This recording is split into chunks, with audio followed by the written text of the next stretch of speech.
and welcome to Now That's What I Call Business. I'm your host, Brianne West, and you may know me as the founder and former CEO of Atique, or That Soap Company, as some of you may know it, or hopefully my newest startup, Incredibles. I absolutely believe that business done right, done ethically, is the way to change the world. So if you are looking to build your world-changing biz, or you just want to find out how Incredibles is going, then you have come to the right place.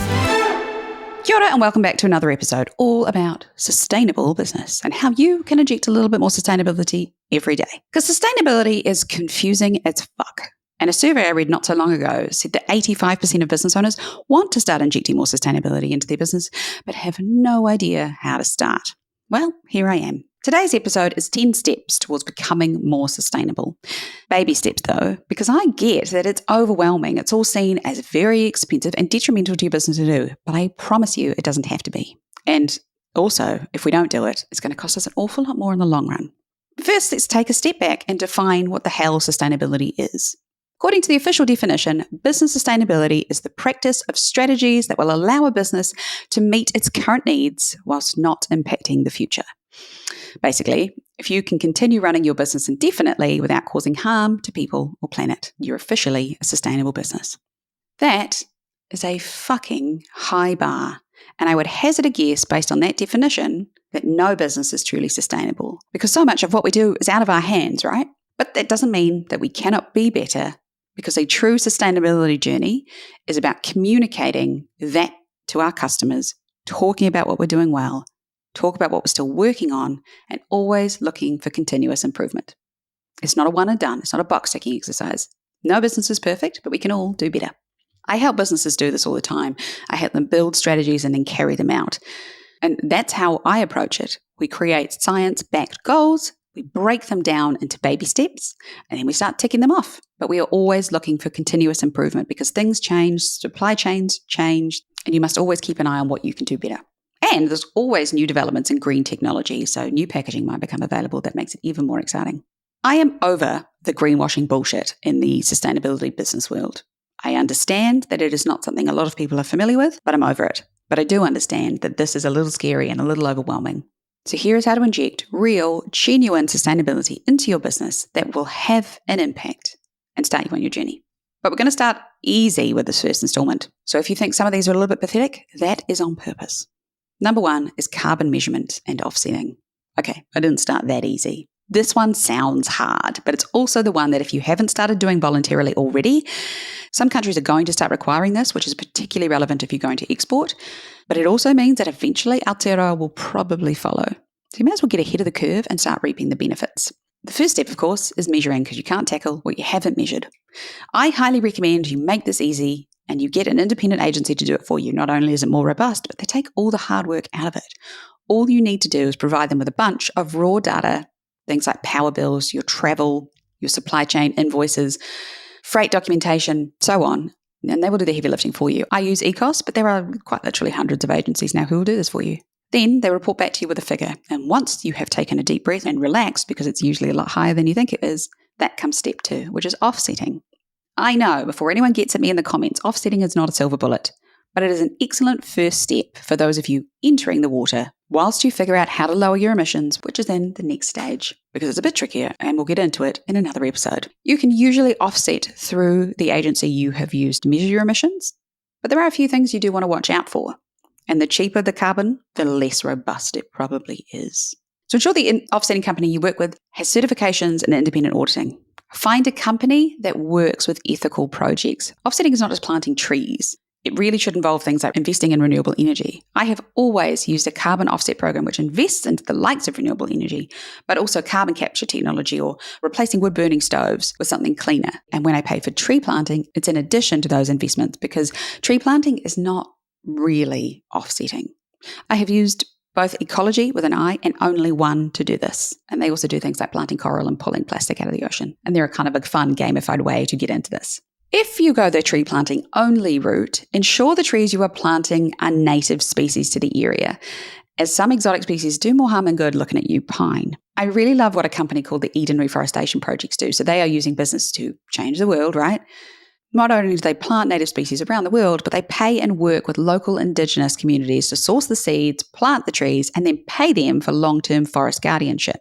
So they're not only promoting habitat regeneration, but also economic empowerment. And that is such a good combo. Moving on to number 2, it's go paperless. Yeah, this is the one in every How to Be Sustainable blog post because it's kind of obvious, but it is worth repeating. Eliminate as much office waste as you can. I once knew, and this is, I'm not even exaggerating, I once knew a consulting firm who would email files between internal staff, then each staff member would print the file, write on it in pen or highlighter or whatever, then scan the file, email it back to the other staff member, who would do the same thing and bin the paper for something they'd use for all of 2 minutes. Learn how to do things digitally, save time, save money, and the planet's resources.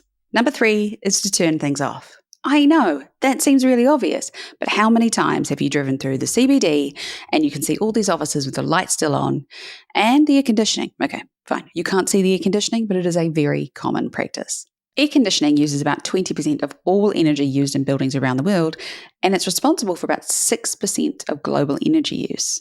That is pegged to rise to 13% if global air conditioning use reached the same levels as it currently is in the USA, which, as global temperatures rise, is highly probable. Make your life easy. Set timers on your air conditioners to turn off at night and start 30 minutes before people come in. That's why you still have your comfy office environment, but you save energy and money. Number 4 is to ship responsibly. If you ship a product, planet-friendly freight is actually quite complicated.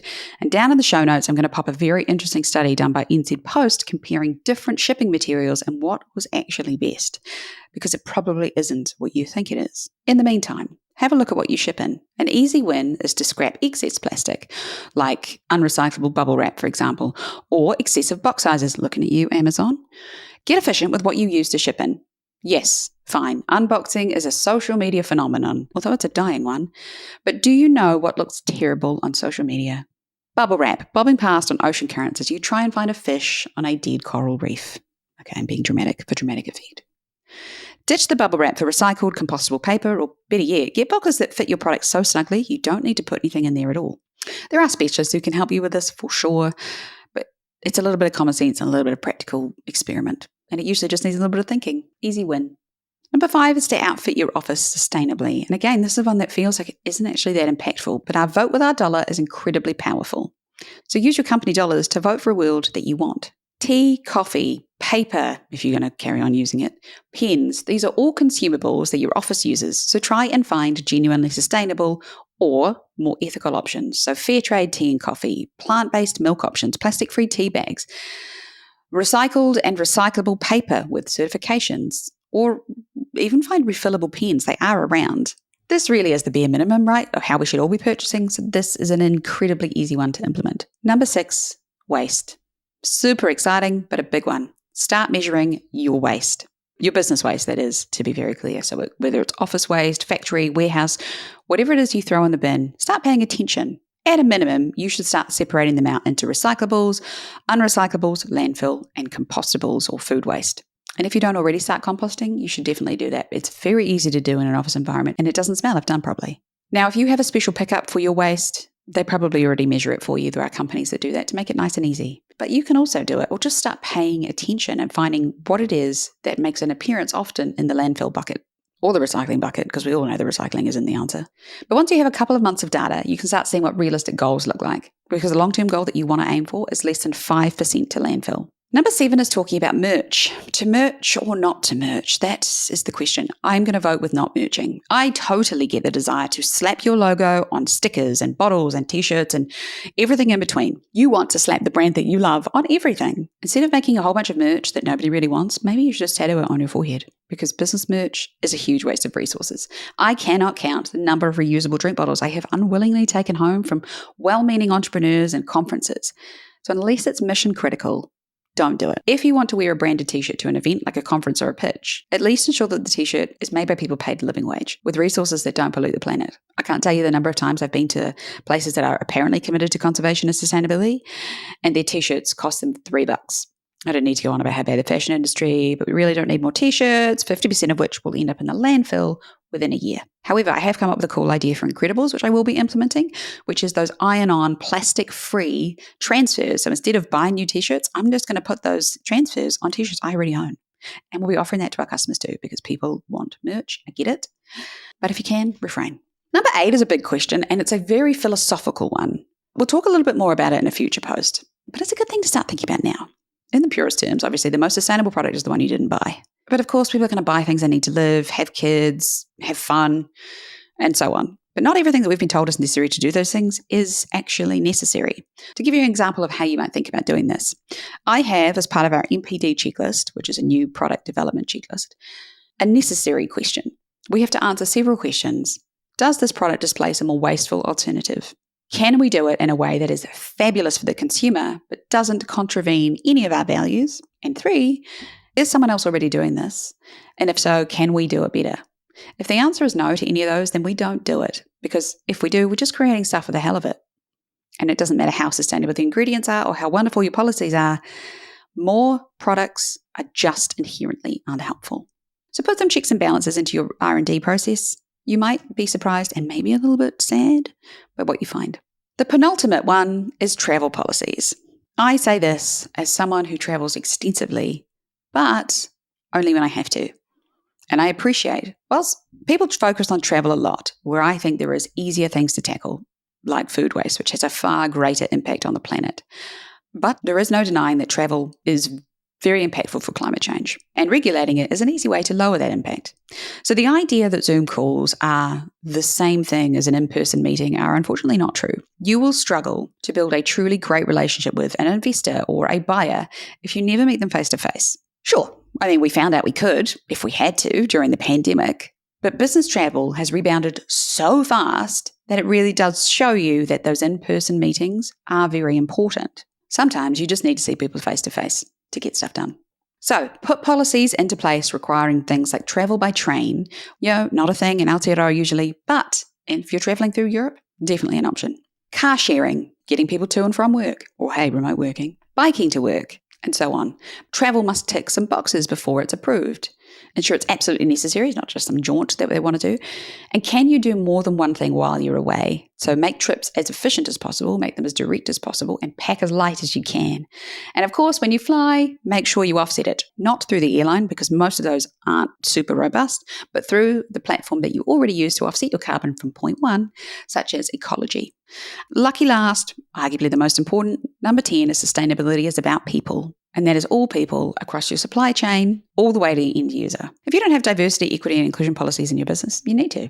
Commit to ongoing education for your entire team about how to ensure those policies don't just stay on paper in some drawer that no one ever opens, but become part of your culture. Your team should feel safe to bring their authentic selves to work. And speaking cynically, and you will get far more out of them if you do that. Does that seem pretty simple? It should do, because starting small builds your confidence and shows you what you can achieve without spending thousands of dollars.